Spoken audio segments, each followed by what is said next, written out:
চিত্রের মাধ্যমে পরিপূরক দ্রব্যের চাহিদা রেখাটা অঙ্কন করা হলো। চিত্রের মাধ্যমে আমরা পরিপূরক দ্রব্যের চাহিদা রেখাটা অঙ্কন করতে পারি। চিত্রে কি বলেছে? চিত্রে ভূমি অক্ষে পেট্রোলের চাহিদা এবং লম্ব অক্ষে গাড়ির দাম নির্দেশ করা হয়েছে। লম্ব অক্ষে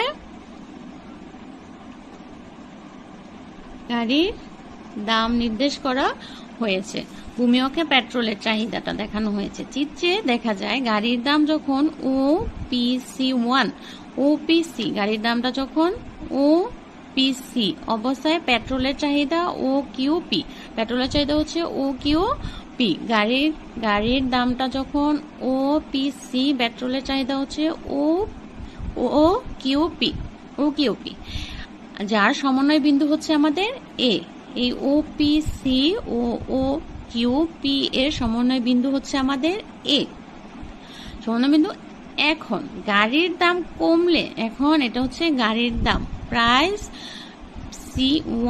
CPC থেকে গাড়ির দামটা কমে যখন PC1 এ চলে আসে, তখন আমাদের পেট্রোলের চাহিদাটা OQP থেকে বৃদ্ধি পেয়ে OQ1 হয়, বৃদ্ধি পেয়ে কি হয়? OQP1 হয়, যার সমন্বয়ক বিন্দু হচ্ছে B।